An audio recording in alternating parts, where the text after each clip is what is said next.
create on the broadcast every night is incredibly important. If it's important to our nation, I wonder how you think about where America is at this moment. it's on Face the Nation. Can there be stability if Vladimir Putin remains in power? Face the Nation with Margaret Brennan on CBS.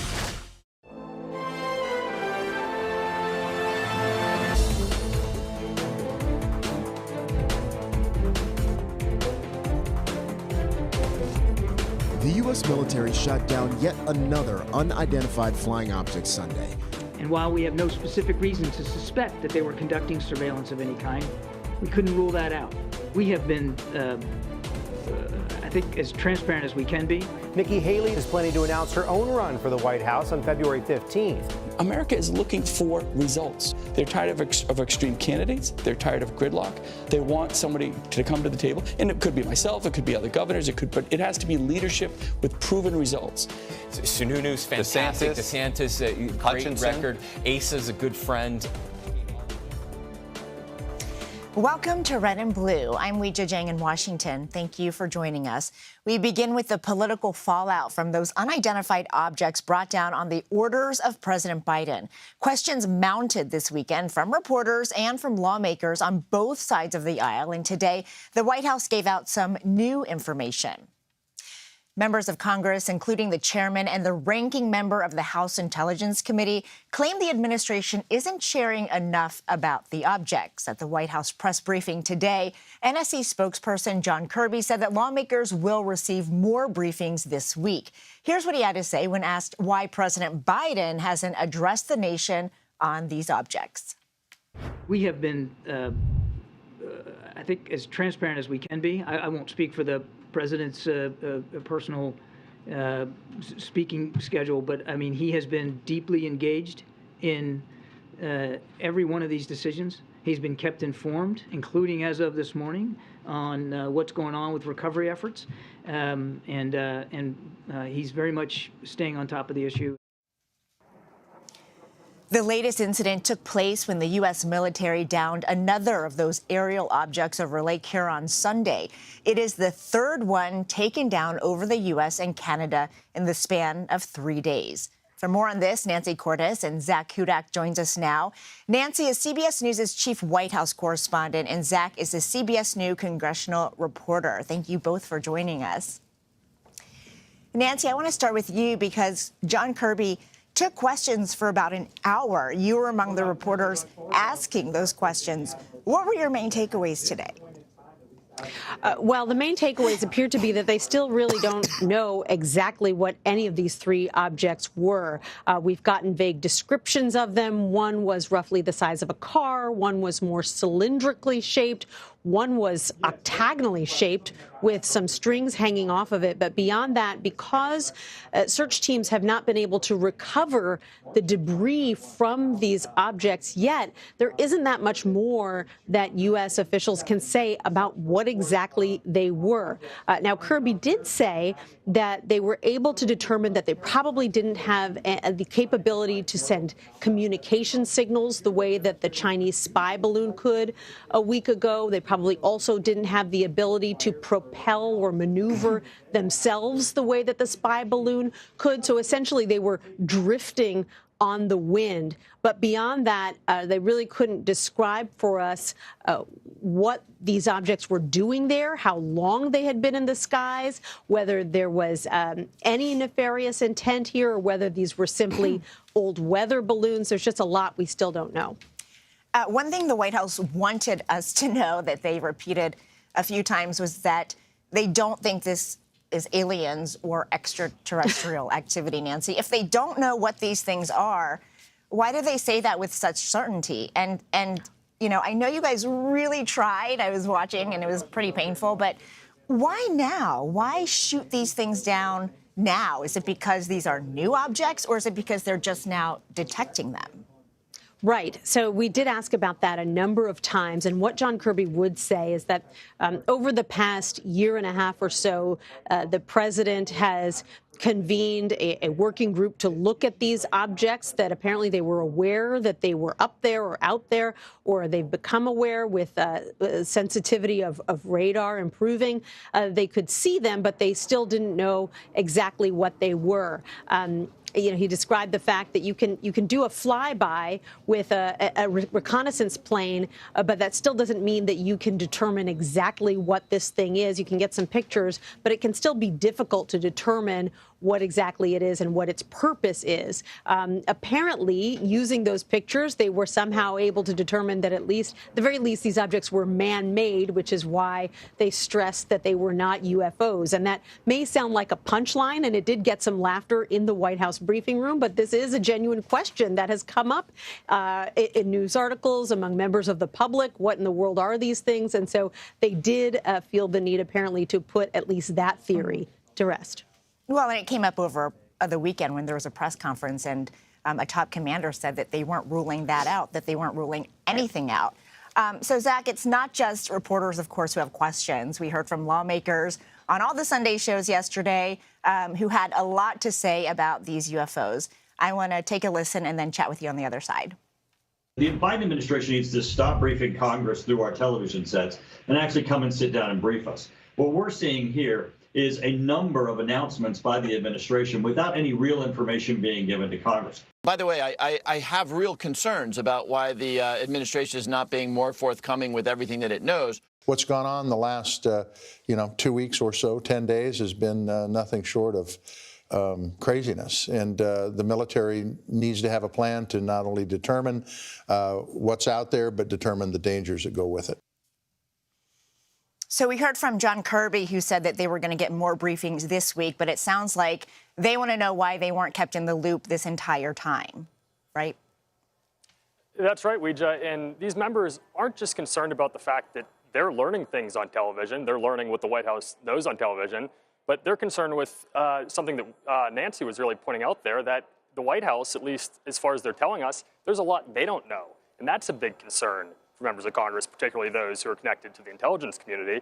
I was talking recently to a member who sits on Intel who said, the question is, why are we just answering these questions now? I mean, we should have significant information on all of these objects flying around before it comes to the point that we're shooting one down and then shooting several others down. We should have known long ago what was going on and why China was up to this. So there's frustration on the part of communication, but also on the part of just members feeling like the White House and the administration has not done enough to stay ahead of this situation and know what was going on. And they've also criticized President Biden for the way he handled this. Is there mounting pressure for the president to not only address them, but address the nation about what's going on in the sky?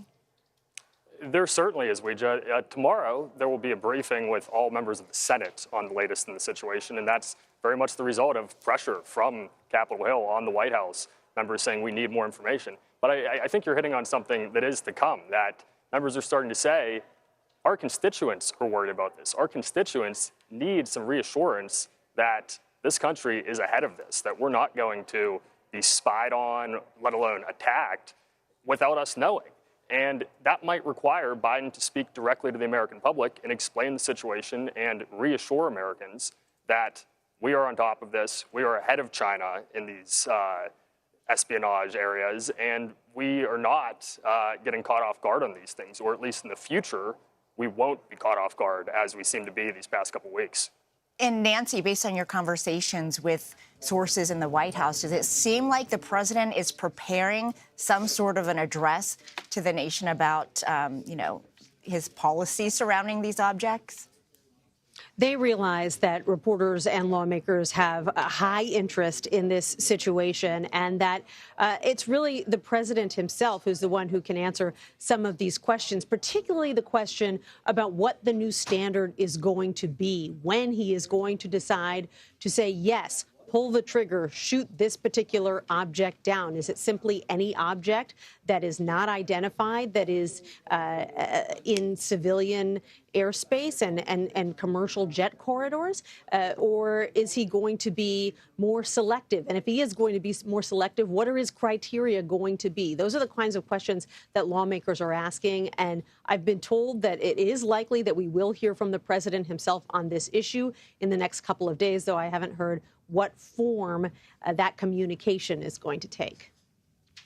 And Zach, I want to chat with you real quick about another a headline from today, because President Biden doesn't really fire a lot of people, even though he has the authority to do that, and it's been almost 2 years in. But he did fire the architect of the Capitol today. He's the only person who had that ability. What can you tell us about why he was fired and what happens next?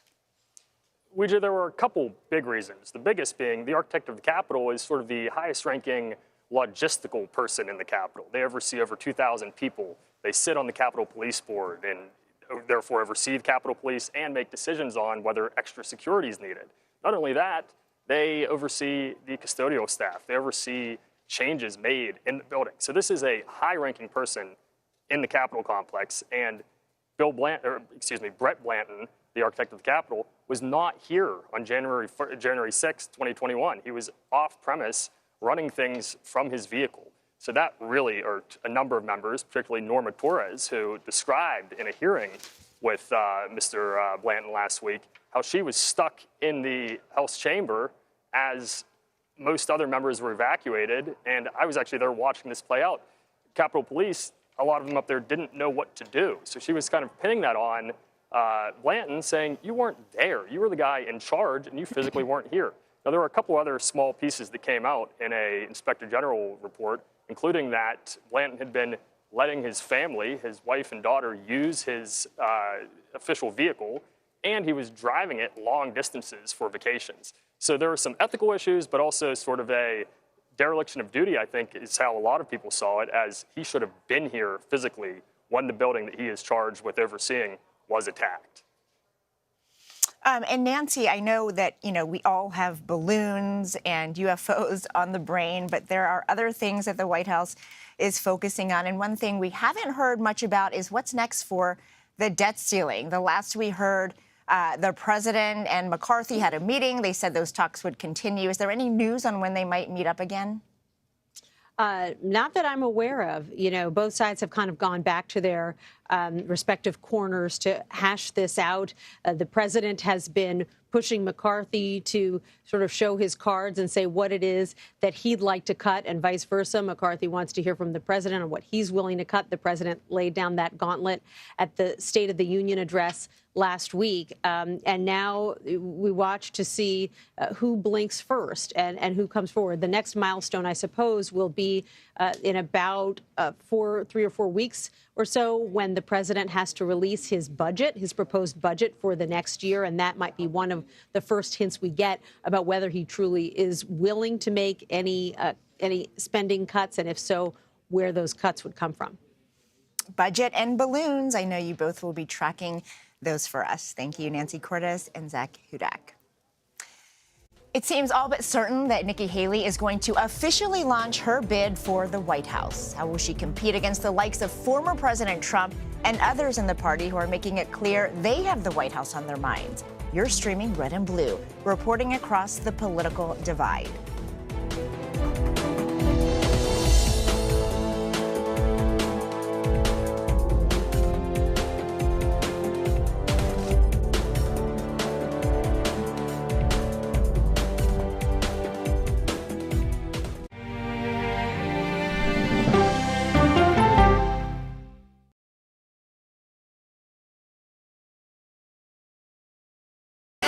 Hey there, welcome to The Uplift. I thought she was a groom, and I stepped back and I went, oh, you're the queen.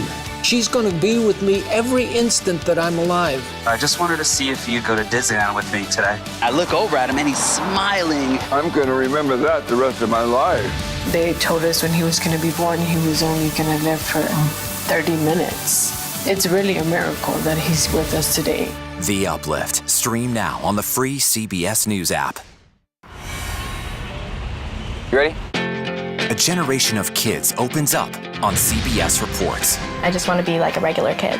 Their world, their struggles, their voices. What if I was white? A lot of people like to call names and make you feel ashamed for being proud of who you are. Now streaming racism. I feel like it's just a war zone between all different races. Will this generation continue the problem? The kids pushed them away and didn't want them to be there because of their race. Or be the solution? We just need to keep raising our voices. We're all human and we don't deserve that type of treatment just because of how we look. Are the kids all right? Racism, now streaming on the free CBS News app. When weather turns extreme, CBS News and the Weather Channel bring you virtual weather technology so advanced, so real, you'll have time to get prepared. Feel the forecast. Weather when it matters most on CBS Mornings. An original documentary from CBS reports tensions rising between a powerful country and a vital island. The supply of this technology came grinding to a halt. The world would grind to a halt. Absolutely. As Taiwan faces threats and aggression, Taiwan is on the front line, and we understand our responsibility as a democracy. We cannot fall. CBS News examines whether they can defend themselves. Putin, Ukraine, China, Taiwan, there are manifestations of the battle between autocracy and democracy. And that is a fight that we're all engaged in. Defending Taiwan, now streaming on the free CBS News app. The news doesn't have to always be depressing. What do you love about running? It can be uplifting. That human connection that we create on the broadcast every night is incredibly important. Stories that inform. You can be really old at 60, and you can be really young at 85. Inspire. How do we unlock the power within ourselves to be who we want to be? And brighten your day. The best part of fame is making people feel good. Always send the people home happy. Make every day a little more like Sunday morning. Here comes the sun. Stream now on the free CBS News app.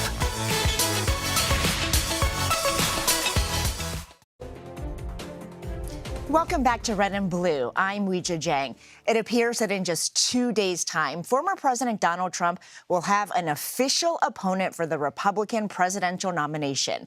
Nikki Haley on Wednesday has a special announcement event scheduled in her home state of South Carolina. She is expected to officially announce her candidacy for president. The 51-year-old previously served as governor of South Carolina and in the Trump administration as ambassador to the United Nations. She already has plans to hold events in the critical states of Iowa and New Hampshire. Meanwhile, New Hampshire Republican Governor Chris Sununu has made it clear that he is considering jumping in the race, too. He gave an example of what his campaign might look like yesterday on Face the Nation. A lot of opportunity to change things, right? I think New Hampshire has this awesome model of live free or die, limited government, local control, individual responsibility, really putting the voters first. Send them some money, which is nice, but send them the regulatory authority too. So a little decentralizing out of Washington and maybe a little better attitude would be a good thing for America. Joining me now are two of my CBS News colleagues, our political director, Finn Gomez, and political reporter, Aaron Navarro.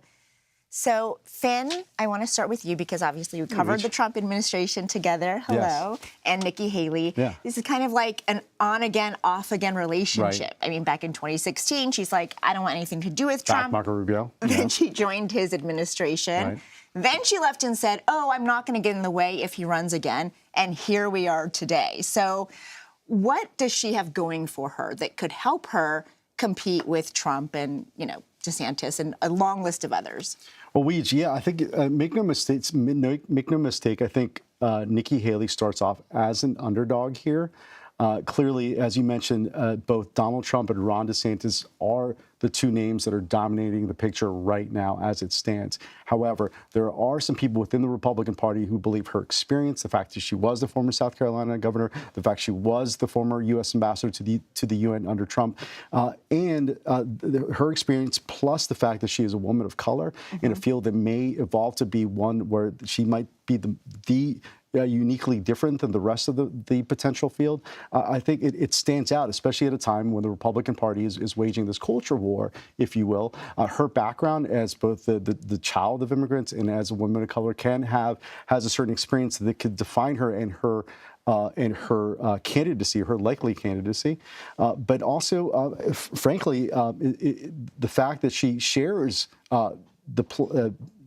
has very similar platforms to both Trump and DeSantis also gives the opportunity to appeal to that base that is being that both DeSantis and Trump are going after.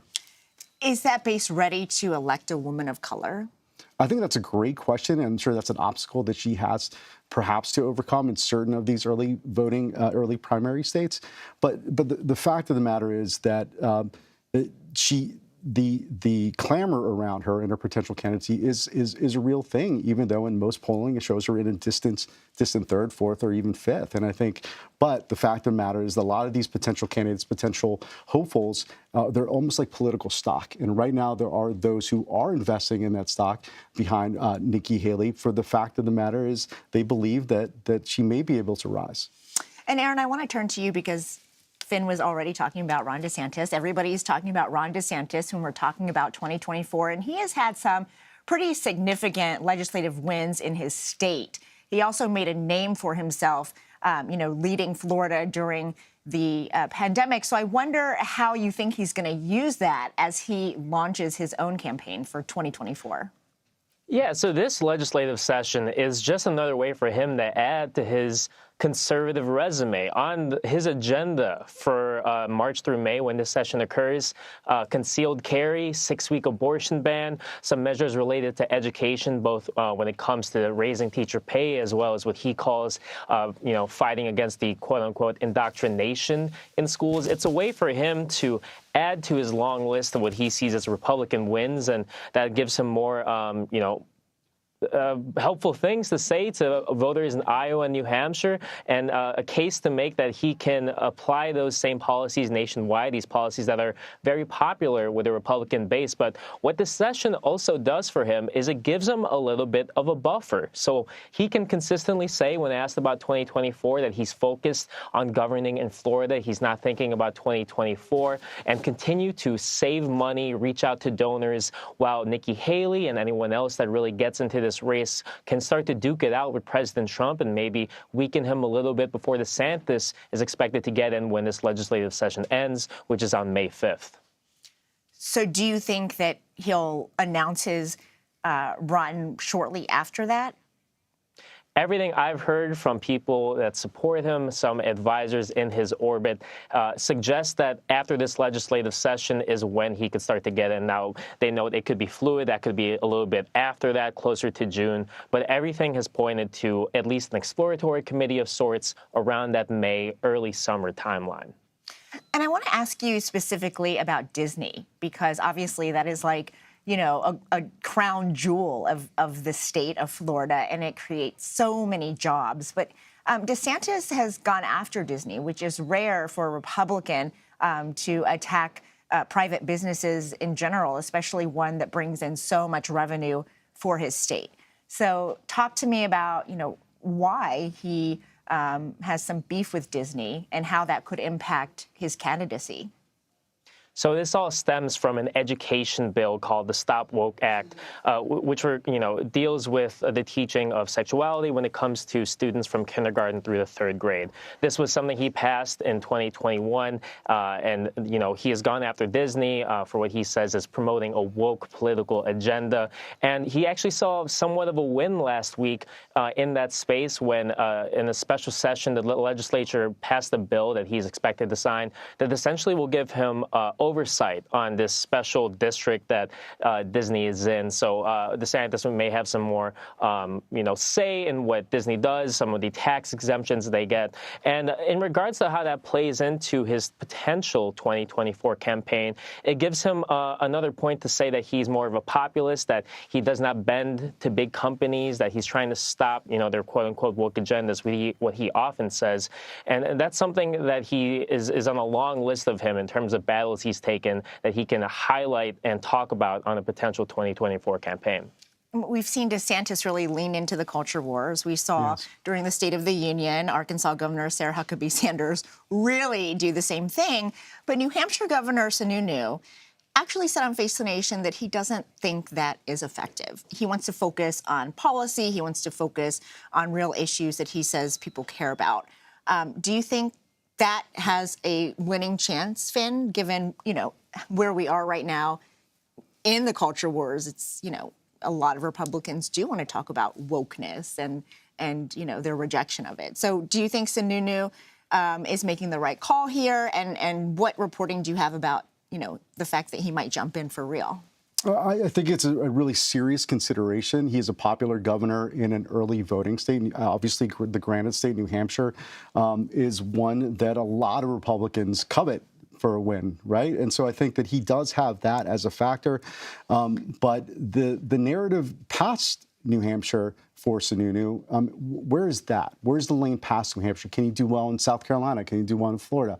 Yes, it's early, but where does he go? Where does that potential candidacy go? And that's a real question that he has to ask. But he is getting a lot of attention. For the fact of the matter, he's not afraid to engage fellow governors like Ron DeSantis, and unlike Sarah Huckabee Sanders, who I thought during her Republican response sounded a lot more like DeSantis, frankly, than Donald Trump. I think that he's trying to make something of a unique voice in that northeastern state, and but again, where does he go past that? He's also someone who has a pro-abortion rights position in a Republican Party where it's rare.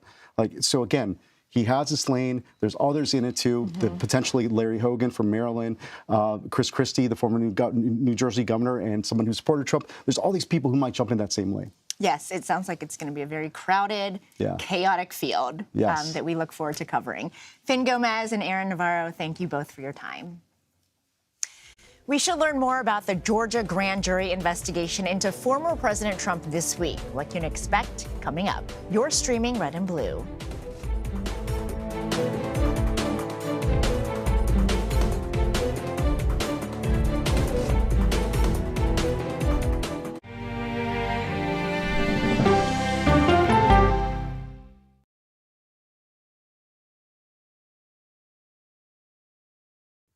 An original CBS Reports documentary. Yoga and wellness has become a place of anti-science. Online clickbait. The algorithms feed you content based upon your own fantasy. Potentially at my peril. There's no question about it. Spreading digital disinformation. Their entire yoga studio and spiritual community got so embedded in all of the QAnon stuff that it became this sick place. Why pro-health people are fertile ground for anti-science messages. We can just go into the whole mask thing. A lot of us just believe that's symbolism for silencing people. People are locked in this mindset. They've been taught to accept what the medical doctors say. No longer are you going to be willing to take any medical advice. It's a big problem that we urgently need to address. An original CBS Reports documentary streaming now. An original CBS Reports documentary. We need to put an end to this territorial status. Will statehood create a better Puerto Rico? So that we have the same quality of life that you see in the States. What do you worry about? Me living here in the future. They're giving incentives to non-Puerto Ricans to come to Puerto Rico and extract our natural resources and take over our land. Vacation in Puerto Rico, and in exchange for that, you don't pay taxes. Why would I allow somebody who abused me for 123 years to then consume me? An original CBS Reports documentary streaming now.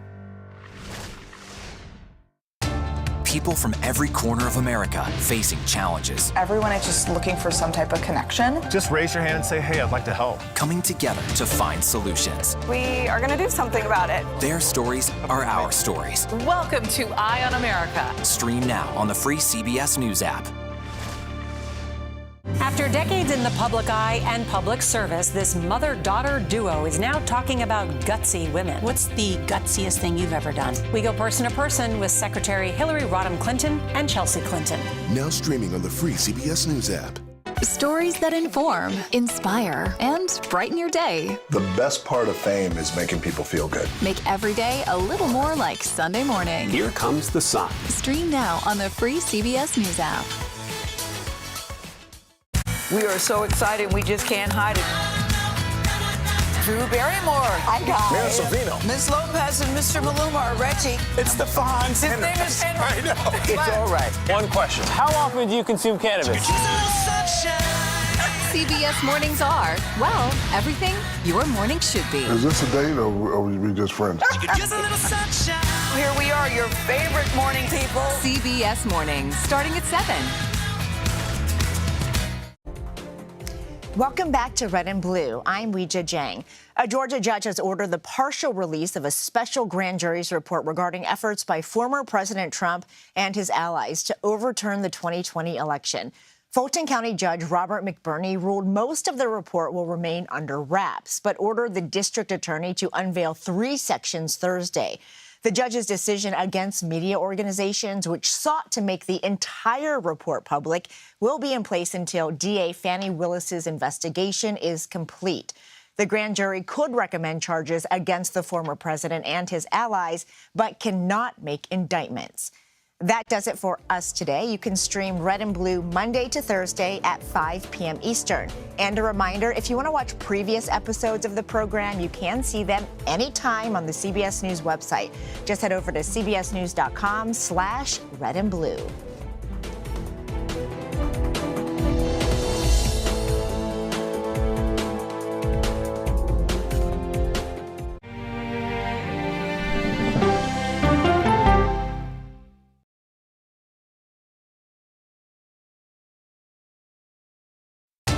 People from every corner of America facing challenges. Everyone is just looking for some type of connection. Just raise your hand and say, hey, I'd like to help. Coming together to find solutions. We are going to do something about it. Their stories are our stories.